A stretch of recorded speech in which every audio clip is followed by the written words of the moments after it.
Hi everybody, my name is Avery and we're going to relax and play.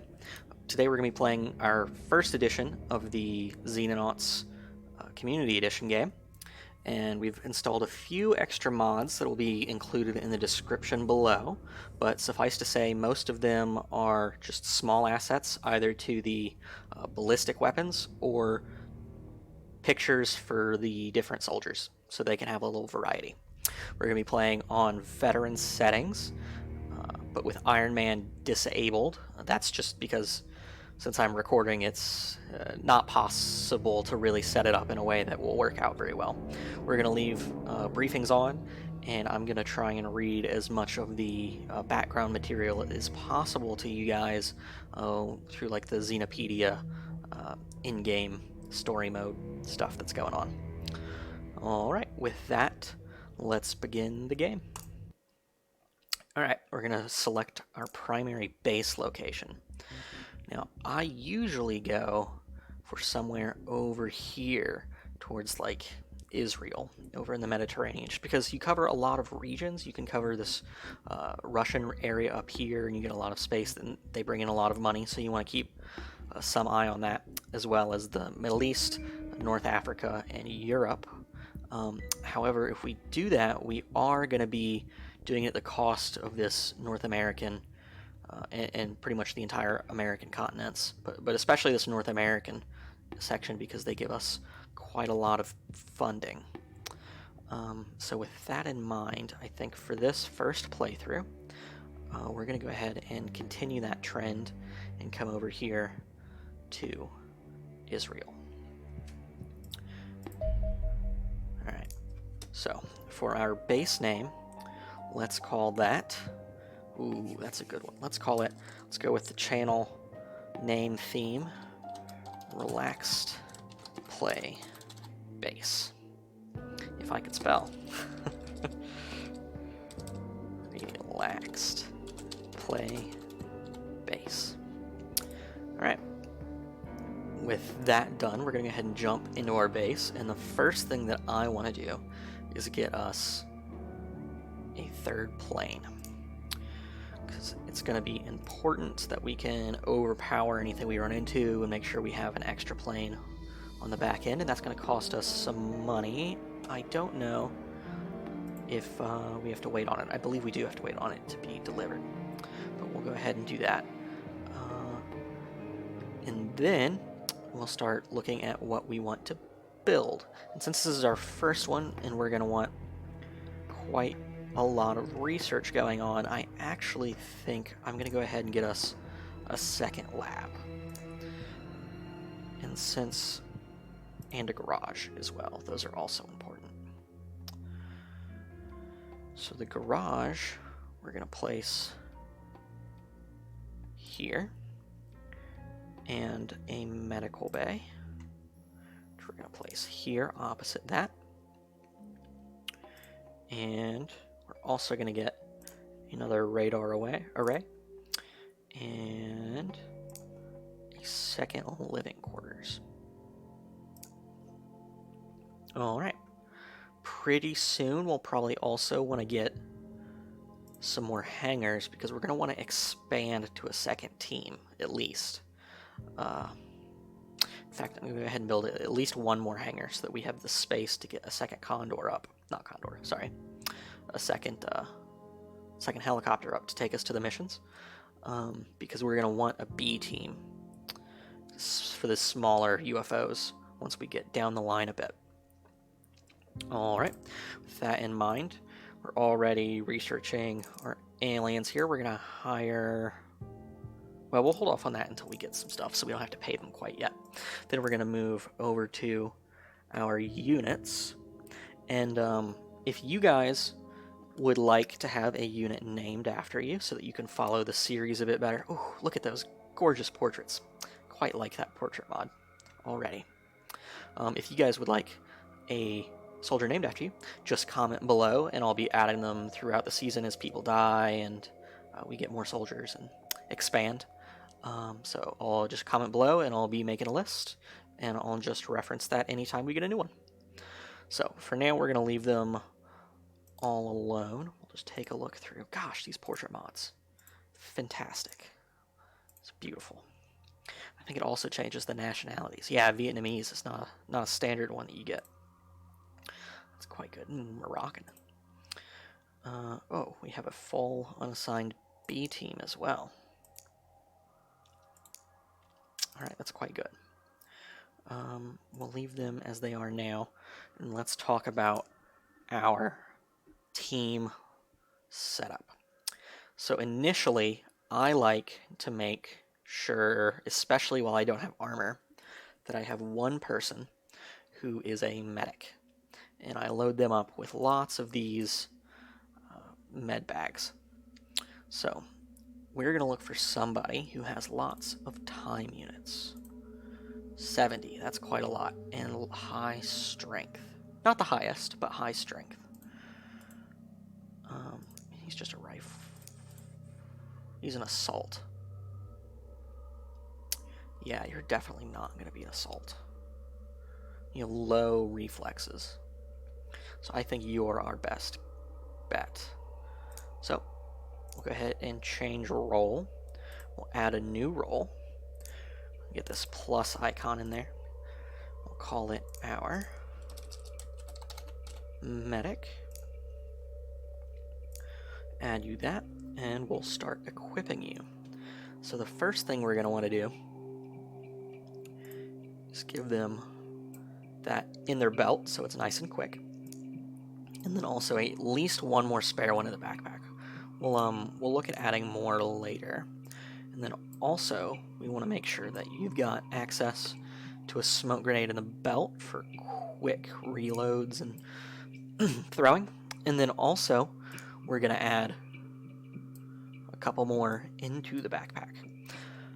I'm not going to give him any frag, incendiary, or flashbang grenades because it's not really the focus of him. We'll add those to the assaults and to the rifle one. Now, as for weapons go for you, let's equip you. We've also got some German and some Soviet weapons through here, also through mods, as well as, I believe, a bolt-action rifle. Also, I should mention, one of our mods changes the way that shotguns and close-quarters combat weapons work so that they're a little more realistic. In the base game, shotguns are fire slugs, and that I've always just thought that's not as much fun. So in this mod, they fire buckshot, which is quite a bit more fun.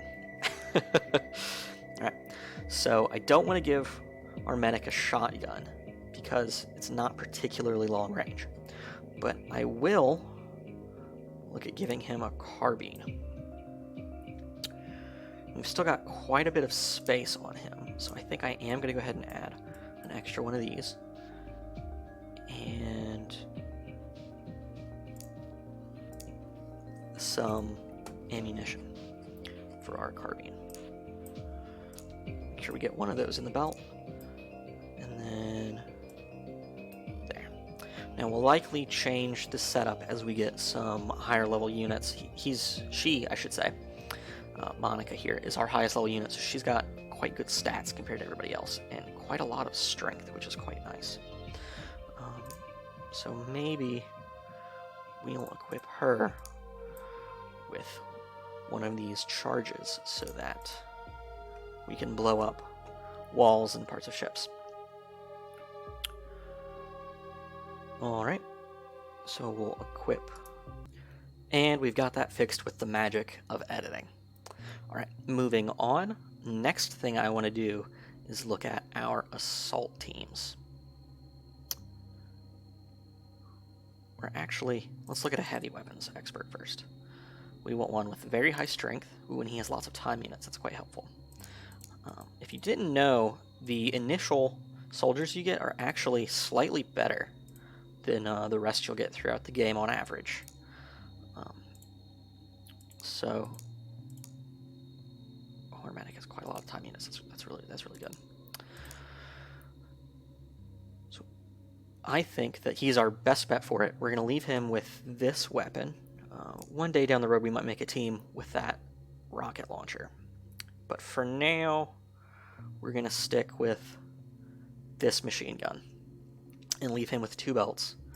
And then we're going to equip him after that with some smoke grenades and a pistol. That's quite good for him. He should usually be pretty far in the back, so we don't want to give him too much, and hopefully he doesn't get shot since he's so far in the back and so heavy and weighed down and won't have very much use if he doesn't have all of his time units, so we're not going to give him a med kit, so hopefully that won't matter so much. Alright, so if we just set equipment as default, I'll do it over here as well. So equipment as default. And then we'll move to our assault teams. For the assault teams, what we really want is high time units. That is their most important quality, so this is a good person for that. We'll change your role to assault for now. I'll change your role to rifleman. In fact, we'll go ahead and change everyone to rifleman who is not already assigned. There we go. So you've got 69 time units.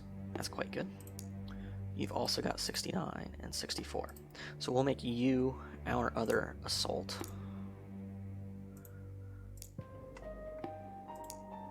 And we'll look at your layouts. We definitely want to give the assault teams a med pack. That's almost non-negotiable. 2 sets of ammo is quite good. We want them to have these grenades and these smoke grenades. These flashbangs. Oh, they're a mixed bag. Later on in the game, we'll be able to get some cool stun tech. Be it with a wand or with some stun grenades that are significantly more effective. And initially, I don't think we should focus so much on capturing anything, so much as we do on just killing it. So with that in mind, I think we're going to roll with some more frag grenades so that we run less of a chance of our people getting stuck in a spot where they can't kill something. So if I just click here, set equipment as default, and equip you with the default, we should end up with the same thing. Alright, and here we see that this guy has quite a bit higher strength than our other assault. Actually, I'm gonna make a decision on the fly here, make him the assault, and I'm gonna have at least 1 since I have such a high time unit and strength guy, our shield man here. These guys are a bit of a mixed bag because you could pretty much only use pistols with them, but they are invaluable in the breach and clear for the UFOs, which you'll need to do on almost every map. So again, definitely needs to have a med pack here. It's important to give these guys some extra ammunition, some more than you would expect. And again, we're going to get rid of that and add them some grenades. I'm also going to give him a charge in here, and maybe even 2 if I have the space. We do. I'm also going to give him an extra charge because there's a good chance he's going to be very close to whatever we want to blow up. So that sounds like a good idea. All right. So we'll just set your equipment as default for now. And move over here. You've got our default equipment. You've got a little extra space, so I'm going to do something similar. I'm going to give you one of these explosive charges, and can't quite fit that. So what we're going to do with you is give you just a little bit of extra ammunition to make sure that things go smoothly and that you don't run out. Because you only get 8 rounds in the shotguns, and that can get through pretty quick if you're not at super close range. And in the beginning of the game, that won't be too important, but as you move up in the tech trees, you get even less rounds, both because the clips get smaller and because the weight becomes significantly more of an issue, especially if you end up with a unit that isn't leveled up. All right, with that done, we would like a sniper. So looking for a sniper, we want somebody with ideally lots of time units, but mostly high accuracy. So we've got these 3 to look through. That looks promising. Even though the time units aren't the best, that accuracy is very good. So we're going to equip you with a sniper rifle. We want her to have Miss Fernanda here. We want her to have a med pack because she's going to be much more versatile than our heavy weapons guy. If I can fit it on her, I'm also going to have her have a pistol.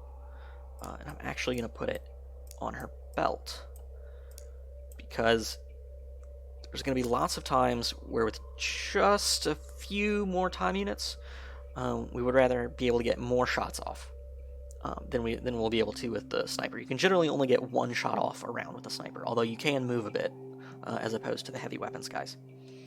So with that in mind, we're also going to get rid of this flashbang, and I'm going to only have her keep 1 of these high explosives, and the rest I'm going to put on are smoke grenades, because the smoke grenades are very useful at dealing with some of the early game aliens.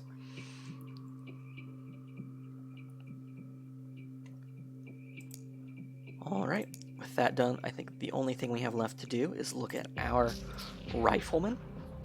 For our riflemen, we want to, of course, give them rifles. We have the option down here between a carbine, which gives them a little more weight to play with, or we could look at something like the AKs. I'm kind of partial to the AKs because they have quite a bit of stopping power. If you look through here, they've got 30 damage, whereas our carbines only run 25. Now that's not a huge difference, but it's enough that we might want to change it. Are these the same AKs?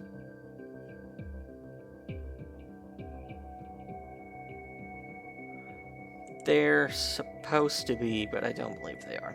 Well, I think this one is the default one.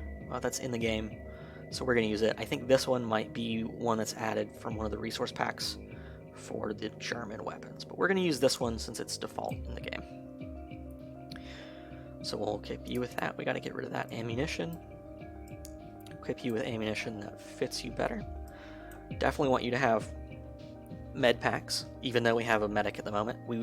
These are going to be the first things to go off most of these people once we get some armor on them and really weigh them down. I'm also going to get rid of these. I'm actually going to equip these 2 guys with a couple of fire grenades. And I'm doing that because civilians aren't affected by the smoke grenades. Some lizard aliens that we'll fight. And we want to be able to do something to them to impede them. Beyond just explosive grenades, although we will mostly be going to the explosive grenades just to keep us out of harm's way, especially in these first rounds. So we'll equip those. We'll also, since I have quite a bit of strength on this guy, give him an explosive grenade and 1 each more of our smoke and frag grenades. Alright, and then we'll set equipment as default. Go to our other rifleman. Equip the default roll. Ooh, he is quite a bit less. So I'm actually going to drop these 2 initially, an extra one of these, and this. And that's still too much. So with that in mind, we'll drop that. He's much weaker than our other guy. And that's okay.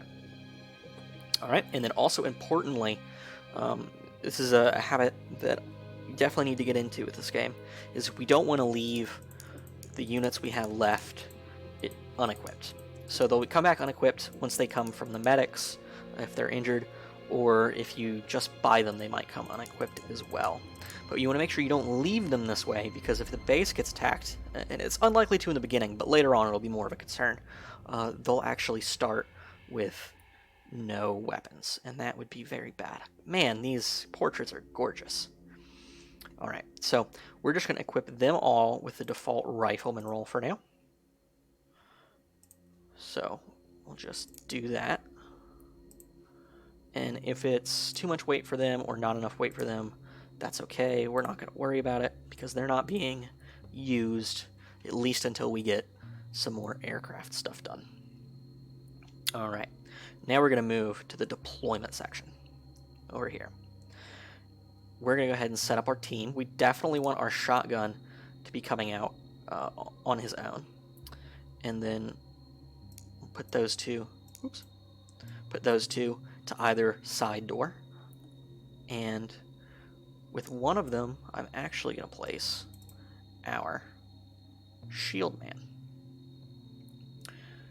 And our sniper to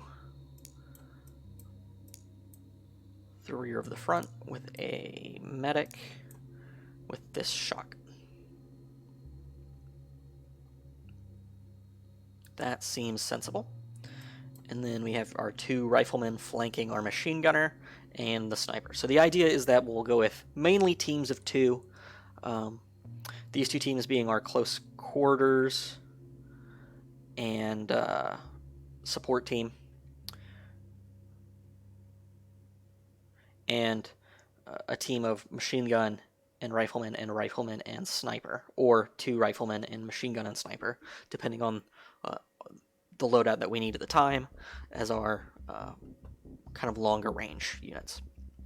All right, so with that done, we're ready to go ahead and look at our map. We're going to go ahead and bump up the time scale. So we have nothing in the workshop to be done and nothing in the research area to be done. And wait for our first UFO. Here we go. Alright, so we're going to intercept our first UFO with 2 of our condors. It looks like I didn't actually get... Okay, it'll be here in 68 hours. That's fine. Alright, so we're going to go ahead and intercept our first UFO.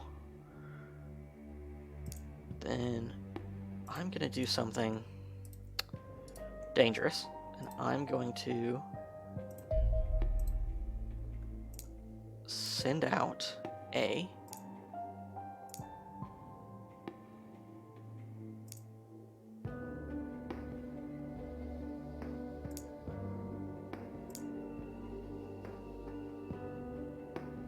well, it doesn't let me. That's okay. I thought I could send one out without having something for them to go to. Can I not?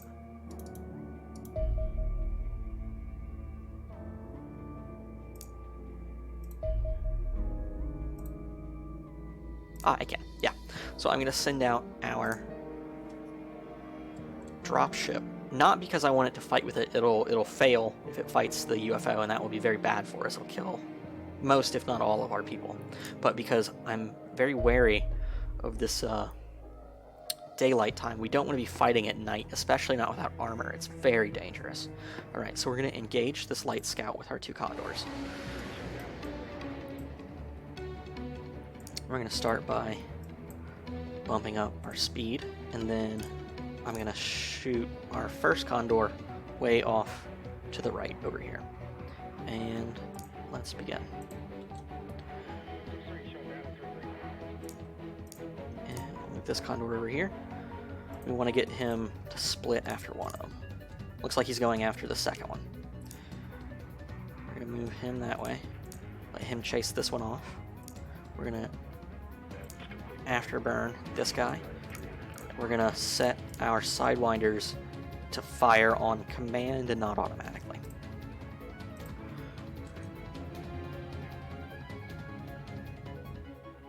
Here we go. He's turning in on us, so we want to turn. And we're going to fire one away. Rolls. Fire the second. Ooh, we made good contact with both because we were coming in from the side. So that was quite easy. Alright, now since we've got our Charlie up in the air, select a new target, and we're going to select Crash Site 1. And then we're going to up the speed so that we can get there. Man, I'm real worried about this daytime. But hopefully we'll make it there in time. See, this is one of the spaces we avoided, was Australia down here, and you can see it's getting hammered and it's hurting our predicted change into our funding level, which is not good. If we lose too many of these funding sources, we'll lose the game and have a hard time if we even lose one. So now that our dropship has arrived, we're going to engage the mission. And we're going to try our hand at fighting some alien scumbags. Alright, crash site briefing. The objective of the mission is to secure the UFO, or kill all the aliens. This can be done in two ways. Eliminate all the aliens on the map, or occupy the UFO for, I think it's 5 turns. So we're usually going to go with the kill all the aliens are out, just because it's somewhat simpler and a little bit safer to do. So let's begin. We're going to start by peeking our shotgun assault guy out this way. And we don't see anything, which is pretty normal. So I'm going to run him a little further than maybe I should. And I'm going to follow him up with our medic. Alright, with that done, we're going to run our shield guy this way. So he's a little weird in that he can't vault over these obstacles. So you have to keep that in mind with the shields. Okay, so we've seen our first alien. It's a civilian down here. Move over to him. And looks like he's got a pistol of some variety. So it'd be a good idea for us to put this guy behind a little bit of cover. Oh, 2 aliens. That one with a rifle. Behind a little bit of cover. Still missed. And crouch him down. He'll actually function as cover for the rest of our guys. But let's see if I can get shot off here.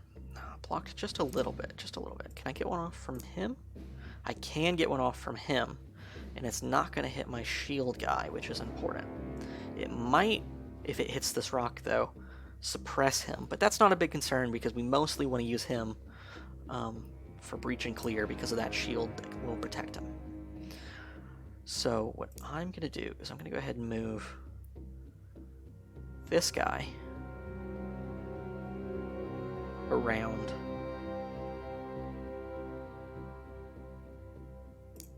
to here and crouch him and let him take a shot at this closest. And we're gonna look at a normal shot on this first closest unit here. Alright, that's our first shot and our first hit. That's pretty good. And then next, now that we've got the space, I'm going to go ahead and move, see if I can't maintain enough for burst here. Move him here, aim him at this guy, and if I can, I'll crouch him. And then we're going to take a burst shot at this guy to hopefully suppress the both. There we go. Alright, that's pretty good. So we didn't hit either of them with that, but we did suppress them. And this guy, I'm going to leave him standing, but I'm going to take an aimed shot at our first one. Nothing with the sniper. Alright, with that done, we're going to move our second rifleman down here, face him towards them as well, and crouch. With him, we only have enough to do a simple shot, and we might hit our friend. So I think I'm going to hold off on him, and I'm going to move our last unit, our assault guy, up right behind our shield guy. And I'm also going to crouch him so that he can take full advantage of the cover. With that done, we're going to end the turn. Oh, so we got another alien down there. A couple of dead civilians. That's not the best, but it's the price we pay. Okay, so they should be suppressed. They shouldn't have any reaction fire, especially not since they shot. So I'm going to move him all the way up here. So there's our third guy. He might have reaction fire, but he's not looking this way. So I'm going to continue with my plan. Move this guy all the way here. Turn him. I'm going to set a reserve so that I can crouch and not have a problem. And then we're going to fire a snapshot. We suppressed him, so that's pretty good. Next, we're going to take our shotgun, run him up here. We'll also only get a snap fire, but we'll see if we get a crouch. We do get a crouch. This should be enough. Yep, that did it. I can't really move you, but let's see if we can't hit you with accurate shot. Oof. Swing and a miss. A normal shot? Still nothing. Alright, that in mind. Let's see. If I move here, I can still get a normal shot off.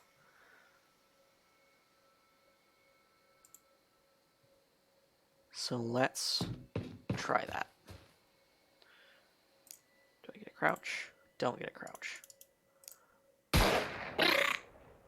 Okay, we've suppressed our own people, which is a problem. But we're going to go ahead and move you all the way over here, because we want to keep an eye on them. That may have been a bit of a mistake. Let's move.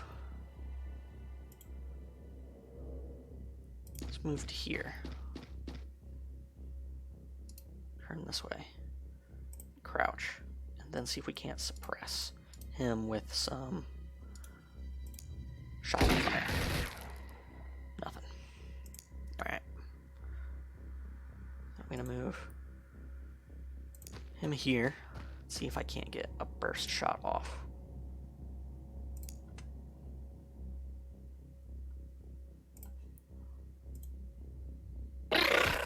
Well, that was weird. There was no gun noise on that. Well, that's a bit of a bug. But we did get our second kill there. One of the aliens is down, which is good because it was the one that was in the most dangerous position for us. And then next, I'm going to move this rifleman around with these two. And end our turn. Good, we got a miss. So I'm going to start by using the units that are most likely to hit and the most likely to be suppressed when I take shots with the rest of my team. Oh, there we go. It's a good kill. And see, now that I did that, I can move the rest of the team up and not have any trouble with having someone extend too far, which is an easy way to have people get killed.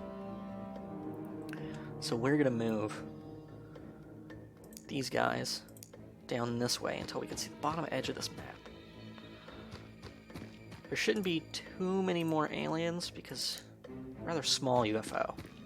So hopefully we'll see them before they manage to get a drop on us. I suspect the last ones are going to be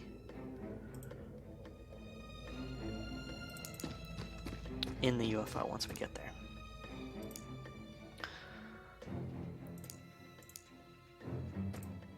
Kind of overextending here, but I think we'll be okay.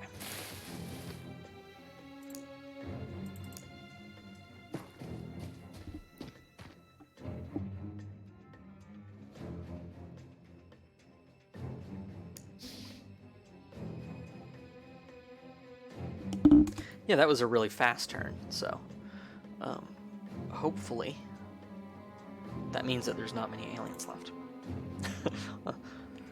But you can never trust that. So we'll start by taking our very fast team, pushing him really far up along this top edge. Alright, so we've gotten all that, and we'll press him, if I can see it, just around. I'll run the shotgun with him, and I'll move our machine gunner. Okay, so that's going to be a problem. Our shield guy is actually going to have to run all the way back because he can't get over this barrier. He's got to go through here and here and here if he doesn't drop his shield. And we're going to want his shield, unfortunately. And down here. So he's going to have some Plinko to do to get over to us. So it might take us a little while to get him there. But let's go ahead and move the rest of our team. All we can. Okay, so we found the UFO. That's good. This is a rather small map, which is good for us because it means it's less area for them to be hiding. We'll just take a peek down here and make sure that there's nothing. With our medic, we don't want to get him too far away from the rest of the team, but I think we'll be okay on this small map. And then we're just going to run the rest of our team over kind of haphazardly. There's not too much to worry about since we got most of the map covered. And see what we see. Alright, so we've got one alien inside. So if we set him up here, maybe he can get a good shot off if he comes through. And if I could get this shotgun there, that would also be good. So I'll start by just moving him here and exploring a bit with my medic. Taking a peek around. Alright, that satisfies my curiosity and drive for finding aliens enough, I think. So now we just want to set up a good perimeter around this. This should be the only entrance that I see here, so I don't expect anything to be over here. I think on lots of these maps you actually start with fires around the UFOs from the crash, so that kind of deters them. So I'm going to move you here. You won't be able to do reaction fire this turn, but hopefully we can in subsequent turns. So we'll move him over here so we can hide behind these trees and begin our Plinko. Oh yeah, look at that. 240 extra movement. That's what we need. I don't think we'll be getting that anytime soon. But we really want that shield, so I can't just go on without it, unfortunately. Keep these guys over here, especially him at the moment, because he's kind of useless without small movements. Because it takes a lot for him to get a reaction fire, which is unfortunate. So with all of our units used, with the exception of this one for his reaction fire, we'll move to the enemy turn. And then he's just going to flick that door open and make sure we're here. He's curious like a cat, and it's going to get him killed. And that's good for us. Not so much for him, but for us. So I'll put you there. I'm going to bring my medic over here if I can. And this guy, put him with the medic while we just get this setup done. We don't have a great place for this sniper. So I'm actually just going to place him over here kind of far away so that hopefully he doesn't get shot. Or if it does, at least it's not going to be very accurate. I'm actually going to put my shotgun guy pretty close for breach and clear. And then we'll continue our marathon.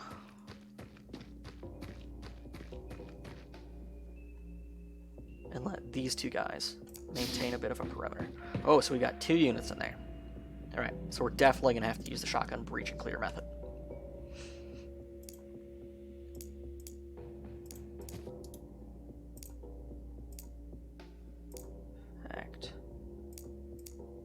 Go ahead and get set up a bit better, like this, with Emma. Gosh, these portraits are amazing. Our medic here, I don't really want to be on the front line, but I can put this guy there. He's just unfortunately going to be in a little bit of a pickle for a turn. With the rest of these guys set up, with the exception of our marathon runner, we're just going to wait a few turns and see if we can't get some reaction fire off while we run him over.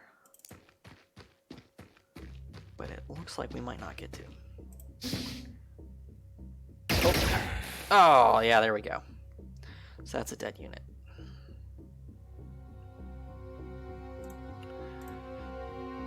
Something we can try is throwing grenades, but that's pretty dangerous.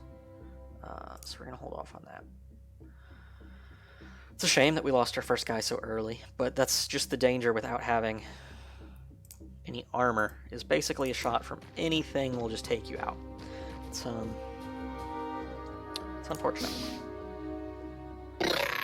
So we're getting reaction fire out of this guy. I might just have to move away from these Carbines if they're all gonna have no audio. But we'll revisit that after this mission. Oh, I actually want him over on this side. Turned around, crouched. Okay, so he can be seen there, but we did get a good shot off and a good kill. Reaction fire. Pretty good. Alright, now we're going to get a little more dangerous yet.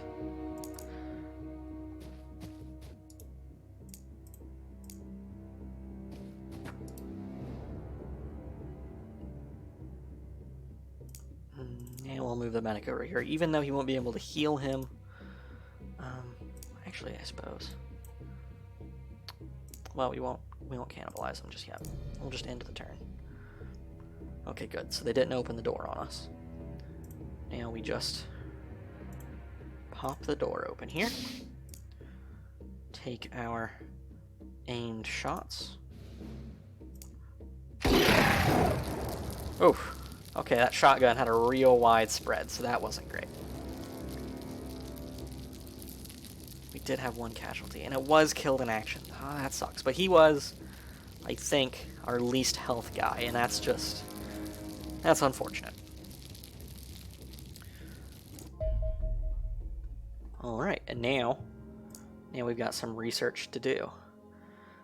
Which means I'm going to go ahead and hire us a full complement of scientists, since we'll be using them quite a lot here in the beginning. And then wait for those guys to come in and set these up. Alright. So we'll have to wait for the team to get back, but we need to set up another rifleman in our loadout screen. So if we go through our unassigned men and women, we want to find somebody who's a general all-rounder without anything too great to be a rifleman. Because we want to save people with really specific stats for the more niche roles. I think this is our guy. So let's throw him onto the Charlie. Speaking of the Charlie, we can also change the name of the vehicles on this game. So if you guys have suggestions for our vehicle names, let me know. Alright, so with that done, let's double check that loadout of Finn here. He's a little burdened, so I'm actually going to drop off those. We'll wait on the next UFO. And it's important, too, as we go on, to be thinking about where we want to be putting our next base. But, alien invasion. You've probably already noticed we're being invaded, Commander, so it won't state the obvious. The situation is bleak. None of the major powers are able to defend their own airspace, let alone protect the rest of the planet. It seems things are up to us. My team stand ready to help. There may only be a handful of us, but some of the finest minds on the planet are at work in your laboratories. This organization offers a certain freedom from the intrusion that appeals to those of intelligence. The key to beating our enemies is to understand them. We are keen to study any extraterrestrial equipment you can recover from the battlefield. In the meantime, we have been gathering intelligence on the size and composition of the alien fleet orbiting our planet. Mostly images and data obtained from orbital satellites or ground-based observatories. Given the depressing disjoint response from the rest of the planet, this is probably the most in-depth study of the invasion to date. We have conclusively identified over 3,000 separate UFOs in orbit around the planet, with several times that amount of additional probable signals. The fleet is comprised of craft of various sizes. The UFOs already sighted entering our atmosphere represent the smallest orbital signatures detected. while the largest signals identified appear to be enormous warships, with dimensions rivaling that of modern aircraft carriers. A glimmer of hope remains. The alien craft seem poorly suited to atmospheric flight. Our interceptors may enjoy some early success against the superior extraterrestrial vessels, simply due to a better adaptation to the combat environment. This may also explain the appearance of only relatively small craft in the skies above our planet. Our scientists theorize that the aliens will have to modify their craft into our atmosphere. The larger the craft, the longer this will take. If they are correct, the largest craft will only appear in the later stages of the invasion. Perhaps this will afford humanity, us, enough time to organize a more effective defense.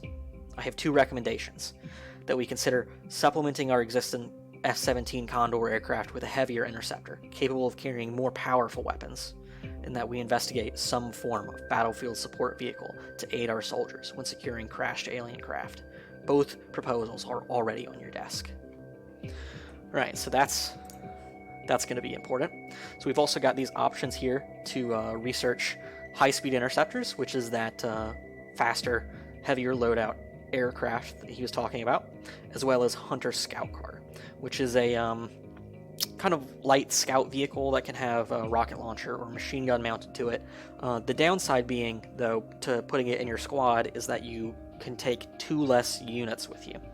And that's a bigger downside than it might seem, because you're losing out on all that experience gain that you would get from the mission. And that experience is the most important part of every mission you run. You want your units to be high enough level that their stats are high enough that they can carry the really heavy but powerful weapons that you'll get later on. And as well, it increases their health so that they're less likely to die if they take a hit, and lets them wear heavier armor, which also helps protect them. So it's a big negative to the scout car and to the other vehicles in the game, but they can be very effective, especially in some of the harder missions. So it might be a good idea to research them, even if we don't put them to use in every encounter.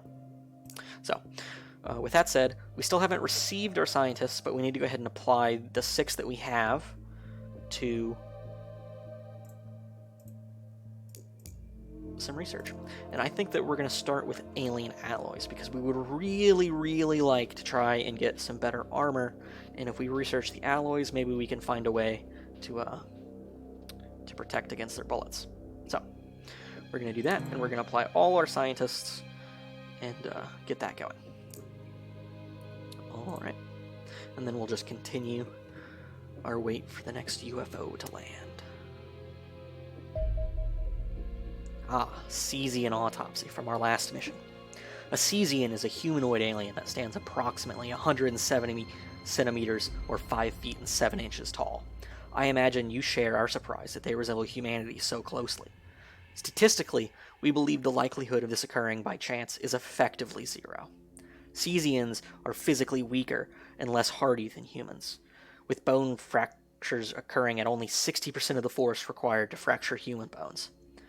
Both are likely to be the result of prolonged exposure to a low-gravity environment. Their physiology is intriguingly similar to our own, with most internal organs representing in a recognizable form and a remarkably similar skeletal structure. A couple of exceptions are worth noting. A substantially enlarged cranium contains a corresponding increase in brain tissue, big brain status, and local cords are atrophied to the point where verbal communication would be impossible, real quiet. The later suggestions the creatures have transcended words.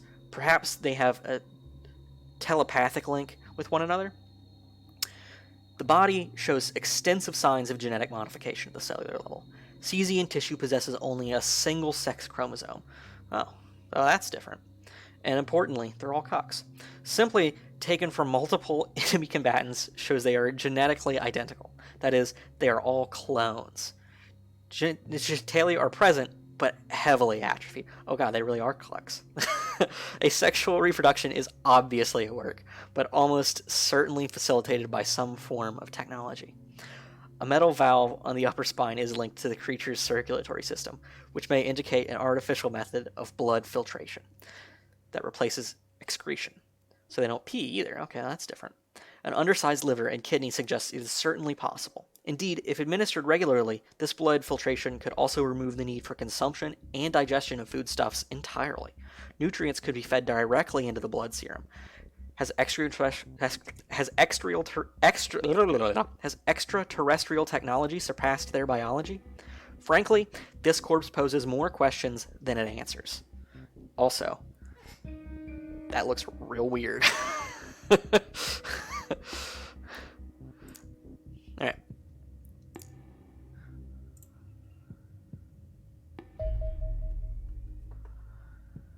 Alright, so we've got new UFO missions. Scouting mission. Hello, Commander. As requested, we at Strategic Planning have started to analyze ET UFO activity and determine their military objectives. Meaning, no disrespect to R&D, but interpreting ET strategy is best suited to the men who do it for a living. I'll be keeping you updated on whatever we can discover about extraterrestrial UFO activity. Like now, for instance. Earlier today, there was a confirmed sighting of a UFO, Light Scout class, circling low over a classified research station in America. It didn't take any visible action, but local radio operators detected unusual bursts of energy in the VHF band, and the researchers detected simultaneous bursts in the SHF band. I've cross-linked this with smaller reports in Germany, Australia, and Hong Kong. Considering the strategic importance of the locations involved and the analysis of light scouts from R&D, I'm certain these scouts were gathering and transmitting intelligence of potential future targets. UFOs on scouting missions remain in the air for an extended period of time, gathering intel on potential targets. There doesn't seem to be any particular plan to what they cover, so it should be fairly easy to intercept one. As the ETs have dedicated ships for scouting, you can expect scouting missions to be carried out by small signals. The more intel a scout can gather, the more damaging later attacks will be, so try and get away as many scouts taken down as you can. Even if we can't recover the crash site, we can at least make sure the ETs are fighting in the dark. Well, that's important. So, later on we might get bigger signals, which I guess means larger aircraft. But let's take a look at this Light Scout UFO. My team has finished preliminary studies of the recovered UFO hull. We have designated the Light Scout. It is very small compared to some of the orbital signals we have detected, barely more than a probe. It is approximately a dozen meters from nose to tail, comprising a saucer section and two wings, filled with what we believe to be sensor equipment. Two small thrusters mounted on the back of the saucer provide propulsion. The craft does not appear to have a reactor of any kind, instead seeming to draw power from rechargeable capacitors in the wings. It is almost certainly not capable of independent operation. Instead, it would need to be launched from a home vessel at the start of each mission and return there afterwards. It has poor combat performance for such an advanced vessel. It is no match for one of our Condor interceptors. The main weapon is an energy cannon mounted beneath the saucer, which has a relatively slow fire speed and a shorter range than our Sidewinder missiles. The armored hull is remarkably strong and impressively heat resistant, given it is only a few millimeters thick, but is too thin to offer much protection against modern munitions. Enjoy the gentle introduction while it lasts, Commander. I doubt the larger ships will be such easy prey. Yeah, we're gonna need to upgrade our weapons on our aircraft. I haven't encountered a mothership in my testing before starting this series, so once we get past the next class of vehicles, I'll be in the same boat as you guys as to seeing things for the first time. Alright, let's look at alien units. Cesian. Field identification. Cesians are gray-skinned aliens. They have big head, large black eyes, and thin profile. Warning, false identification can lead to civilian casualties. Observe movements or get closer before opening fire. That's pretty funny. I haven't encountered that yet, but I do hope that at least something in the Community Edition allows them to disguise. That'd be quite good. Remember that humans can wear dark glasses and red t-shirts. Or I guess maybe humans can look like Cesians. That's even a scarier thought. Unusual sensory acuity. Combatants demonstrate powerful intuition and splendid battlefield awareness. Very difficult to sneak up on or lay ambushes. They are suspected of possession of extrasensory abilities. They have a weak body. Frail skeletal structure and thin muscular suggest a psychological preference for long-range combat. They wear a padded uniform, is fashioned with a weave which uses alien materials, limited fire, chemical, and kinetic resistance. They are the red jumpsuit versions, the non-combatants. So I suppose these are like the scientist Cesians? Or I guess maybe if we think about them in a Star Trek perspective, they're the red shirts come down to absorb all the bullets. Right. From the earliest recording of a crash landing in Puglia, Italy in 1910, to famous incidents such as the Gateshead Gray abductions, humanity has held an endless fascination with little green men from Mars. Now they're here, with sinister intent. I've prepared a summary of what we know for your distribution, as our brave boys have slept through every briefing I have given. Perhaps you could invite them to a story at bedtime. It's unsurprising our soldiers have torn through Cesians like a shark in a swimming pool. Several subjects we have brought in for study are ill-prepared for a fight. Cesians in red jumpsuits seem to fill non-combatant roles, such as technician or navigator or bullet absorber or cuck. Given their unique genetic structure, they may be manufactured on a production line basis, then programmed to meet specific manpower needs. Oh, so they're carbon-based robots. That's a scary thought. Like our own pilots and engineers, they are only lightly armed and perform poorly in ground-side combat. Their jumpsuits are resistant to impacts, but while it can absorb a 9mm bullet, it is considerably less effective against a hail of rifle rounds. I would expect to find non-combatants on every UFO you bring down, but never in any dedicated combat operation. Okay.